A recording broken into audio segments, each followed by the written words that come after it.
예, 안녕하십니까. 또 일주일 만에 또 여러분을 뵙게 됐습니다. 예, 오늘은 여러분들도 참 날씨가 너무 좋습니다. 우리가 봄날 중에서도 우리 참 나들이 가기 좋고, 또 어제는 어린이날이었죠. 우리 가족들이, 여러분들이 모여서 하나님께서 주신 이 아름다운 이 강산에서 자녀들과 함께 기쁜 나날을 보냈으리라고 믿고, 오늘은 창세기 24장 10절부터 11절 말씀에 대해서 말씀을 나누려고 합니다. 이는 바로 우리가 이삭이죠. 이삭이 그의 아내를 얻으러 간 그 종 에베네셀에 의해서 우리가 그것이 우리가 보면 엘레셀이요. 자, 엘레셀이 그 들어가는 과정에서 그 배필을 구하는 그 과정이 우리 영적으로 어떠한 하나님께서 뜻을 가지고 나타내는가를 함께 공부할 시간이 되는 것입니다. 그럼 우리가 24장 10절, 11절 말씀을 보겠습니다. 이에 종이 그 주인의 약대 중 10필을 취하고 떠났는데 곧 그 주인의 모든 좋은 것을 가지고 떠나 메소포타미아로 가서 나홀의 성에 이르러 그 약대를 성 밖 우물 곁에 꿀렸으니 저녁 때라. 여인들이 물을 길러 나올 때 이었더라 하세요. 자, 물을 길러 나올 때라고 하였는데, 이와 같이 우리에게 지금 이 말씀에서 보면은 즉 이삭의 아내를 구하는 과정을 우리에게 약대를 가지고 갔다고 말하고 있는데, 즉 약대 10필을 취하여 떠났다고 말하고 있습니다. 이 약대 10필을 취하여 떠나는 그 약대는 우리가 히브리어로 까말인데, 낙타를 뜻하는 말로서 우리가 사막을 여행하는 데 있어서 필수 동물로 성경에서 나타나고 있고, 또 사막 시대에는 그것이 여러분들이 보면 알겠습니다만은 중요 운송수단이었고, 또 젖을 짜기도 하였고, 아랍인들은 고기를 먹기도 하였습니다. 그래서 이 낙타는 여러분들이 보면 알겠습니다만은 우리에게 중요한 그러한 운송수단이면서 또 부를 나타내는, 아랍 지방에서는 부를 나타내는 그러한 부의 상징으로 나타나기도 하는 것입니다. 그런데 이스라엘들은 낙타가 되새김질하나 굽이 갈라지지 않은 짐승이어서 우리 이스라엘 백성들은 그것을 먹지 않았으며, 족장시대부터 낙타는 부를 상징하는 척도로 삼았고, 따라서 낙타 10마리를 취하여 떠나면 아브라함의 부요하였음을 우리에게 육신적으로, 즉 세상적으로 우리가 보여주고 있는 것입니다. 그리고 낙타는 집에서 기르는 짐승으로 이사야서 30장 6절 7절에 보면 남방 짐승에 대한 경고라. 사신들이 그 제물을 어린 나귀 등에 싣고 그 보물을 약대 등 안장에 얹고 암사자와 숫사자와 독사와 및 날아다니는 불뱀이 나오는 위험하고 곤고한 땅을 지나 자기에게 무익한 민족에게로 갔으니 애굽의 도움이 헛되고 무익하니라. 그러므로 내가 애굽을 가만히 앉은 라합이라 일컬었느니라고 말씀하셔서 우리가 보여주고 있는데, 이 남방의 짐승은 무익한 삶에 속해 있는 사람을 뜻하고, 어린 나귀 등의 재물을 실으면 순종하는 종의 겸손함을 우리에게 보여주고 있고, 약대 등의 보물을 실었다고 하면 귀중한 하나님의 말씀을 가졌음을 깨닫게 하는 것입니다. 따라서 낙타는 되새김질하는 가축이나 다만 굽이 갈라지지 않았으므로 영적 분별력이 없는 신앙의 사람임을 우리에게 또 성경적으로 표현하고 나타나고 있고, 아브라함의 종의 믿음을 상징적으로 보여주고 있는 것입니다. 즉 우리가 이 종이라는 걸 앞에서도 한번 설명을 했습니다만은, 이 종이라는 것은 즉 주인의 뜻을 온전히 알지 못함으로 우리가 종의 뜻을 우리가 보여주고 있습니다. 우리가 흔히 보면 주의 종이라는 말을 우리가 많이 쓰죠. 근데 주의 종이라는 말은 사실 그래서 그 좋은 의미는 아닌 것입니다. 예, 주의 하나님의 일을 하지만 하나님의 온전한 뜻을 알지 못하고 하나님의 일을 하기 때문인 것입니다. 그래서 이 하나님께서 하나님께서 우리가 구했죠. 이 아브라함이 그의 자기의 종 엘리에셀을 그것을 후계자로 삼으려고 했던 그 앞에서 설명을 했었는데요. 그래서 하나님께서 그것이 아니라고 하며 이삭을 주시겠다고 하신 것이 바로 하나님의 뜻이 온전히 그에게 전달되지 않고 그가 가졌지 못했으므로 후계자로 삼지 않고 이삭을 후계자로 세워야 한다고 아들을 주겠다고 하신 것임을 우리가 알아야 되는 것입니다. 근데 오늘 우리들도 마찬가지입니다. 이 오늘 하나님의 목회자들은 온전히 하나님의 뜻을 알고 이삭과 같이 하나님께서 세우는 그 말씀에 의하여 세워지는 참종이 될 때 오늘 목회자가 해야 되는 것입니다. 그러나 우리의 뜻으로 세상 사람들이 세우고 세상 사람들이 뜻에 의해서 세워지는 그러한 목회자는 오늘날 이와 같은 그러한 온전한 믿음의 종들이 되지 못함을 우리에게 여기서도 한번 여러분들하고 깨달아 보시기 바랍니다. 그리고 이어서 그 주인의 모든 좋은 것을 가지고 떠나 메소포타미아로 가서 나홀의 성에 이르렀다고 말하고 있는데요. 주인의 모든 좋은 것은 여러분들이 보면 알겠습니다만은 좋은 것은 우리가 히브리어로 웨콜투브로 많은 의미를 뜻하는 말로 첫째는 경제적, 물질적 의미요.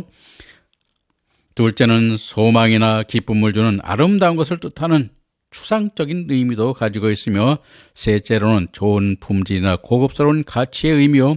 넷째로는 도덕적으로 선함을 나타내는 의미인데 본문에서는 이삭의 신부를 맞이하기 위한 준비한 가치 있는 예물로도 볼 수 있으나 성경적으로는 하나님께서 주시는 하늘의 영광의 보물이 되는 말씀을 택함받은 백성들에게 주시기 위하여 싣고 갔음을 말씀하시고 있는 것이기도 한 것입니다.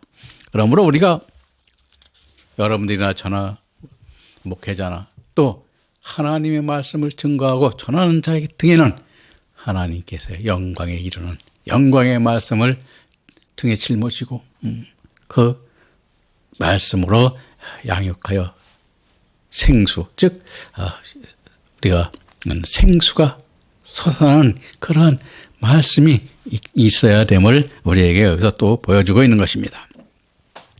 그리고 이어서 메소포타미아로라고 했는데 메소포타미아로, 이 메소포타미아는 의미는 우리가 두 강의 의미이며 아람은 지명인데 두 낱말이 합쳐져 두 강의 아람 땅이란 뜻으로, 즉 유프라데스 강과 티그리스 강 사이의 고원지대를 가리키며 고대 문명의 발상지의 한 곳입니다. 그래서 우리가 역사적으로 보면 이 메소포타미아는 세계 4대 문명의 발상지 중에 하나로 우리가 꼽고 있는데, 이와 같이 문명이 발달한 것은 바로 뭐냐면 여러분들이 지정학적으로, 지리적으로 보면 왜 강이나 이런 데서 문화가 발달했을까요?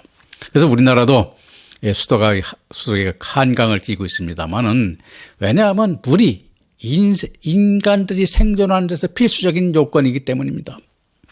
여러분들도 보면 마을이라든가 물이 없는 곳에는 사람이 살 수가 없습니다. 그래서 이 강 근처에는 물이 풍부하므로 농사도 지을 수 있고 강에서 물고기도 잡아먹을 수 있고, 이 인생 삶의 생활을 하는 데 있어서 풍족한 그러한 여건을 우리에게 주기 때문에 이런 데서 문명이 발생한다고 우리가 고대에서부터 오늘날도 그렇게 우리에게 전해지고 있습니다. 그리고 구약성경 70인역인 헬라어 번역본은 강들 사이의 뜻인 메소포타미아로 번역하였는데 한글 개혁성경과 KJV, RSV 등 70인역에 따라 메소포타미아로 번역하여 쓰고 있습니다. 그리고 나홀성은 우리가 나홀으로 아브라함의 친동생 나홀이 거주하던 성읍으로 메소포타미아의 하란 지역을 말하는 것으로 헤브론에서 약 800km가량 떨어진 곳이면, 나홀은 갈대와 우리에서 아비 데라를 따라 함께 왔다가 하란에 정착하였거나 아니면 데라가 떠난 후 얼마 되지 않아 이곳으로 이주하였을 것으로 추정하고 있습니다. 근데 실질적으로 이들도 우리가 마찬가지입니다만은, 우리가 이 믿음이래요, 믿음. 우리가 믿음이라고 하는 것은 우리가 그 사람의 생활 속에서 또 그 사람의 그 교회에서 나타나는 그러한 그 목회자의 말씀 속에서 그 믿음의 상태를 우리가 나타내고 그것을 볼 수가 있는 것입니다.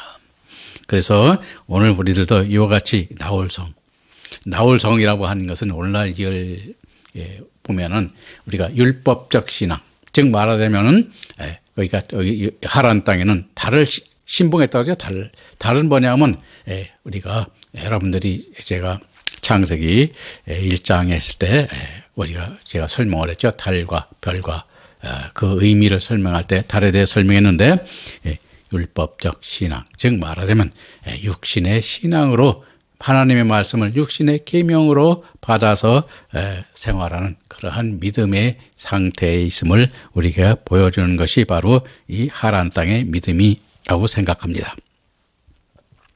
자, 그래서 여러분들이 보면은 그리고 이어서 보면은 그 약대를 성박 우물 곁에 꿀렸으니 저녁때라 여인들이 물을 길러 나올 때였더라라고 말하고 있는데 엘리에셀이 그 약대를 우물 곁에 꿀렸다는 우물은 우리가 히브리어 빼아르로 자연적인 샘이 아니라 사람이 깊이 파서 만든 우물을 말하는 것으로 우물은 고대에 우물을 깃는 사람들은 대개 여인들이었기에 이삭이 신부감을 만나기에 가장 좋은 장소였고 정보를 얻기에도 최적의 곳이었던 것입니다. 그리고 저녁때라 여인들이 물을 길러 나올 때였더라 하였는데 저녁때는 우리가 히브리어 레트 에레브로 일몰때를 의미하는 말로 즉 황혼 무렵을 뜻하는 말로 여인들이 한낮 무더위를 피하여 시원한 아침이나 저녁에 물을 깃는 습관을 잘 알고 있음을 우리에게 보여주고 있는 것입니다. 그래서 이와 같이 오늘날도 마찬가지입니다. 우물 같은 뭐냐면 그 여인들이 우물을 기르면서 무슨 이야기를 하겠습니까? 그렇습니다. 그 마을의 이야기 또 자기들의 속에 있던 이야기 누구 이야기를 들음으로써 그 어떠한 집이 어떻고 그러한 것들을 들을 수 있는 그러한 이야기를 통해서 깨닫게 되는 것입니다. 그래서 그 우물 곁에 그가 낙타를 꿀리고 거기에 있었음을 우리에게 를 보여주고 있는 것입니다. 24장 10절 13절 말씀을 이어서 보겠습니다. 그가 가로되 우리 주인 아브라함의 하나님 여호와여 원컨대 오늘날 나로 순전히 만나게 하사 나의 주인 아브라함에게 은혜를 베푸시옵소서. 성중 사람의 딸들이 물길로 나오겠사오니 내가 우물 곁에 섰다가 라고 말하고 있는데 우리가 보면은 그렇습니다. 12절 14절에 이제 나타나는데 아브라함의 종 우리가 엘리에셀이 이삭의 이방 여인과 결혼하지 않게 해달라는 하나님한테 기원한 기도를 우리에게 보여주고 있는 것입니다. 즉 우리 주인 아브라함의 하나님 여호와여 원컨대 오늘날 나로 순전히 만나게 하사 나의 주인 아브라함에게 은혜를 베푸시옵소서 한 기도에 순전히 우리가 만나게 하사는 그 그대로 이루어지게 하소서로 하나님께서 자신의 걸음을 순탄하게 인도해 주실 것을 우리가 기원하여 말한 것을 우리가 보여주는 것입니다. 그리고 나의 주인 아브라함에게 은혜를 베푸시옵소서 하는 은혜는 이것은 헤세드로 자비, 친절, 사랑의 등의 뜻으로 상대방에게 호의를 베푸는 것의 의미로 널리 쓰이는 용어이나 성경에서는 하나님께서 언약으로 주신 사랑의 약속을 충실하게 택한 백성을 인도해 주시는 무한하신 사랑을 뜻하는 의미로 사용됨을 나타내고 있으므로 본절에서의 은혜도 하나님의 언약으로 아브라함을 열국의 아비가 되라고 하신 신실함을 베푸시라는 뜻의 기도인 것입니다. 그래서 오늘날도 마찬가지입니다. 우리가 기도하면 뭐냐면 우리 인간의 삶, 인간의 욕심, 나에게 육체적으로 고통이 당하거나 또 내가 경제적으로 또 이와 같이 그러한 때 하나님께 붙들고 그것을 해결하기 위해서 기도하는 것이 우리 대한민국뿐만 아니라 또 뭐 세계 여러 나라에서도 그런 그 기도를 많이 하는데요. 이런 기도가 과연 하나님께 기뻐하는 기도일까? 그래서 이 기도는 우리가 여러분들이 잘 알죠. 마태복음 6장 30절인가 31절부터 32절에 보면 그 이방인의 기도라고 그러잖아요. 이방인 기도. 먹고 마시고 하는 거. 육신 세상적인 기도입니다. 그것은 이방인 뭐예요? 이방. 예수님을 믿지 않는 사람들의 기도라는 것입니다. 바로 그때 거기서 말씀하고 있잖아요. 하나님의 의와 그의 나라를 구하라고. 우리가 해야 될 기도가 무엇인가를 우리가 알고 기도해야 되는 것입니다. 그래서 여기서도 말하는 엘레셀은 그 하나님 뜻을 알고 그 은혜를 베푼다는 거예요. 아버지의 사랑으로 하늘의 뜻으로 모든 걸 아버지의 뜻으로 이루어달라고 기도함을 우리가 여기서 보게 되는데, 여러분들도 이제 우리 기도가 앞으로 이제 제가 기도에 대한 그 뜻도 책도 지금 저희 다 이제 원고가 다 되어 있습니다. 책만 아직 안 나왔을 뿐인데 여러분들에게 그것도 이제 앞으로 제가 하나님께서 그 허락하시는 건 뭐냐? 저도 아직까지 재정적으로 그와 같은 것을 이제 아직까지 출판할 돈이 없어서 아직 못 하고 있는데, 그것이 허락되면은 책도 출판해서 여러분들에게, 시청자 여러분들에게 가급적이면은 하고 싸고 필요한 사람에게 어떠한 대가 없이라도 그것을 볼 수 있도록 하려고 하고 있습니다.